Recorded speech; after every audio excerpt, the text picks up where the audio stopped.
Y hablando de lo que sucede y lo que viene, tenemos el placer de recibir aquí en el estudio a Vicente de Gemis, que es licenciado, pero que además es psicólogo y es quien nos va a poder explicar muchas cosas de PAMI, pero esencialmente, Vicente, hablar de qué se trata este programa de residencias cuidadas. Sí, me convocaron, digamos, de PAMI para armar un equipo que es de acompañamiento psicosocial y familiar en el contexto de COVID.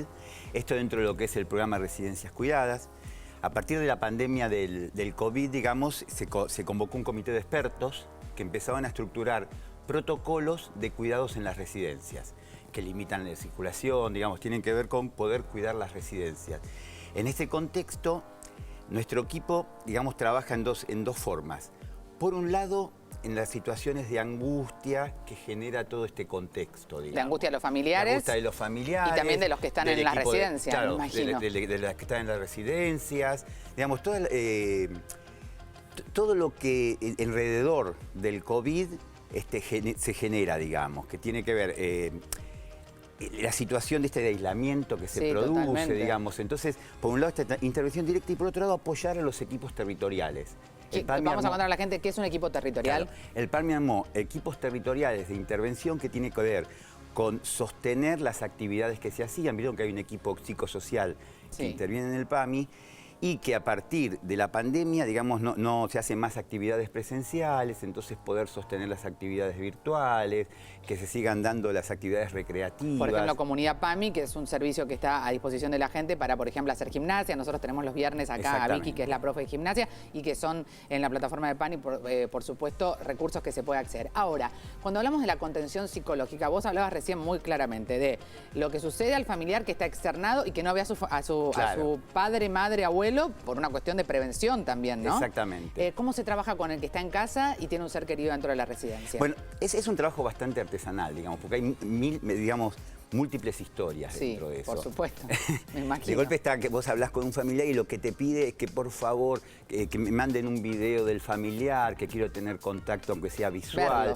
verlos. ¿Eso se está produciendo? ¿Se hace junto con los trabajadores? Claro, se habla con las residencias. Muchas veces ya lo están haciendo, en caso de que no se haga, se hace algo para que eso se pueda implementar.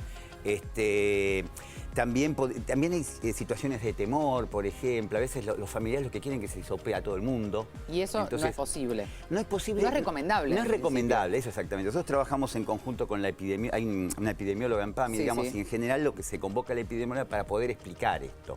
Que a veces no es conveniente. Claro, digamos, en realidad, si hoy esto es importante, creo, Vicente, porque en realidad hoy te hizo paz, ¿no? Hoy jueves, y te da negativo, pero quizás el jueves próximo te puede dar positivo. Entonces el hisopado tiene que ver con la sintomatología en las residencias y en general. Y en general, en las empresas también. Al contrario, porque a veces uno se hisopa y eso relaja las medidas de cuidado y es peor. Tengo negativo y es como un diagnóstico eterno y no es así. Pero a veces, por eso a veces hay que tener cuidado el mensaje que se transmite a través de los medios, porque a veces el familiar piensa que la única solución es el hisopado. Entonces quieren ya hisopar a todos. Y a veces eso es contraproducente. Claro, el hisopado se aconseja hasta donde tenemos entendido, vos me dirás si es correcto, cuando hay, por ejemplo, un caso dentro del geriátrico o de la residencia, mal digo geriátrico, si se detecta un caso positivo, sí se hace un hisopado. Exactamente, los contactos estrechos. Y los hisopados se hacen también con las jurisdicciones, es decir, con el municipio, no es PAMI el que hace el hisopado. Exactamente. Por eso se habla de, digamos que hay una responsabilidad que no es exclusiva de PAMI. Claro. Sino que ahí es un trabajo bastante complejo porque intervienen los municipios, digamos, hay es un trabajo factores. en equipo, de nuevo, vamos a esa parte, ¿no? Exactamente. Por eso se habla de la comunidad de cuidados, sí. Porque son cuidados de distintos sectores que se tienen que brindar. Digamos, PAMI tiene 563 residencias en todo el país. ¿Propias? Digamos, no, propias tiene 5. Residencias contratadas, que no dependen de PAMI en ese punto. Igual hay gente de PAMI, pero hay otros que son privados también. Es un prestador que PAMI paga, pero digamos, pero las jurisdicciones a veces son provinciales o municipales. Clarísimo. Ahora, volviendo a lo que tiene que ver con la etapa de contención. Vos hablabas recién de los familiares, que por supuesto a todos nos ocupa y preocupa, o a la gran mayoría, porque a veces hay gente que no le preocupa demasiado y es una realidad también, ¿no? Tal cual. Pero también hablabas de los trabajadores de la salud, que son los que en definitiva están en la primera línea de batalla. ¿Hay temores? ¿Vos notás que hay un compromiso acompañado de este temor? ¿Qué diagnóstico? Sí, hay de todo, digamos, pero lo que tiene la pandemia es que nos atraviesa a todos. Todos somos damnificados, digamos, en ese punto. Y muchas veces también, por eso trabajamos con los equipos territoriales, que son los que intervienen, porque puede haber distintas circunstancias, ¿sí? Puede haber temor, puede haber a veces también hay una cuestión de que están como muy afectados, digamos, son situaciones que te Hablas afectan. de los trabajadores de la salud. Mira, digo, yo mismo la vez pasada hablaba con un familiar y una señora se me puso a llorar mientras hablaba, la culpa que tenía en relación a su marido que estaba ahí, que ella sentía... tuvo que, digamos, estaba alojado porque no había otra posibilidad. Claro. Pero ella sentía culpa porque sintió que ella la había alojado, por ejemplo. Exacto. Y bueno, puso a llorar, y son cosas que a la vez a uno mismo lo afectan, es digamos. un temón, creo yo, que tiene que ver no solo con la adultez, sino con la vida misma, ¿no? Con la vida ¿Cómo misma, administrar la culpa? Sería una pregunta a vos que sos psicólogo. ¿Qué consejos nos podés dar esenciales? Porque sí, es algo clave, creo yo, ¿no? Para no alimentar el miedo. Exactamente, sí, es un trabajo de toda la vida, digamos, y siempre uno plantea la cuestión de la responsabilidad. Lo que hay que hacer, digamos, no hay que sentirse culpable, sino que responder ante las situaciones, digamos. Lo que en cada momento uno hace lo que puede hacer, digamos, que eso es responder a las situaciones, la responsabilidad.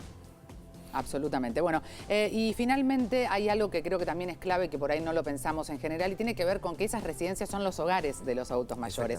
Y sacarlos de ese lugar es como sacarlos de su propia casa. ¿Esto es así? ¿Se siente de esa manera? ¿Cómo crees que lo vive la comunidad de quienes, por supuesto, encuentran en estas residencias permanentes un hogar? Claro, sí.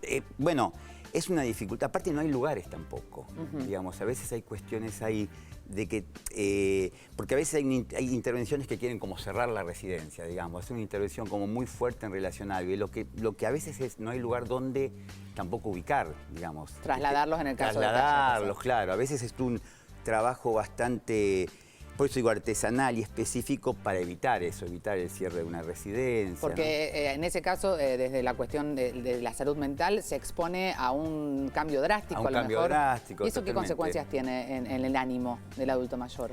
Y es como que a vos te saquen también de tu, digamos, es lo mismo en ese punto, digamos. Que vos de un día para otro te saques de donde estás viviendo, perdés los lazos, los vínculos. Claro, hay muchos vínculos también en las residencias, se hacen amigos, es como parte de su familia. Exactamente. Y con los trabajadores de la salud, con el enfermero, con la médica que está en la residencia, ¿se generan vínculos dentro de la residencia? Y sí, obvio. Sí. Nosotros, parte del trabajo también tiene que ver, viste que está el equipo psicosocial que pertenece a la residencia y el equipo territorial que es el equipo del PAMI. Y nosotros hacemos un trabajo para trabajar, para abordar también los vínculos que se arman en la residencia. Muy bien, Vicente, muchísimas gracias, muy claro. Bueno. Es importante que pensemos en nuestros adultos mayores y esencialmente yo creo que la frase final es ponernos en el lugar del otro y entender que cada caso tiene una particular definición y que justamente el PAMI, a través de este equipo que está especializado en la contención psicológica y emocional, tiene que tratarlo así, de manera individual para poder tomar decisiones la empatía, básicamente, empáticas y protectoras, ¿no? También. Bueno, muchas gracias. Bueno, hacemos una pausa, enseguida volvemos, queda mucho más. Vamos a hablar de la salud bucal, también esencial en tiempos de coronavirus.